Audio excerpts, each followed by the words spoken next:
uJesu Kristu inkosi. Igama lami Dulana Thamba kwaKaMthalane. Ngibingelele ubaba umpostoli, ngibingelele umama umpostoli, ngibingelele nabo bonke abafundisi egameni lenkosi yethu Jesu. Ngizofakaza ngegama elithi Jesu Kristu inkosi. Esikoleni kube nengane ivekane yaqhaqhazela singazi ukuthi ingane athi mfisho ivuke abakubo abadala. Okusho ukuthi ubaba wayesanda kusichazela ukuthi yonke leyo nto ayikho. Umfishana wayefaka iy'ntambo ey'ningi, wayikhiphe yodwa, wambeka ngayo esiphongweni, kodwa ayizange isebenze. Ngabona ngathi nginesono uma ngaba ngiyisiza ngale ngane.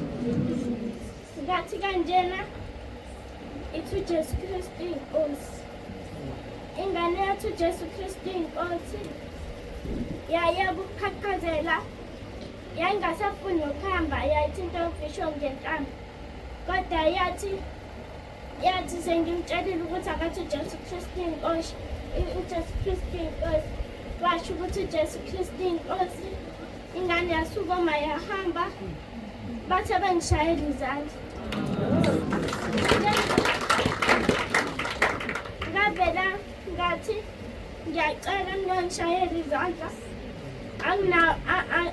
Bengesiwe amandla amokwenza le nto, kodwa amandla bekuwewe Nkosi uJesu. Ngiyambonga kakhulu uNkulunkulu ngalelo langa. Ngiyambonga kakhulu uNkulunkulu ukuthi wangisindisa, angibanga igwala, ngakwazi ukubatshela ukuthi uJesu Kristu inkosi. Isona lesa isikhali esiba ngase ekhaya sithi uJesu Kristu inkosi kuphela, bese sihlula yonke into, sinqobe yonke into.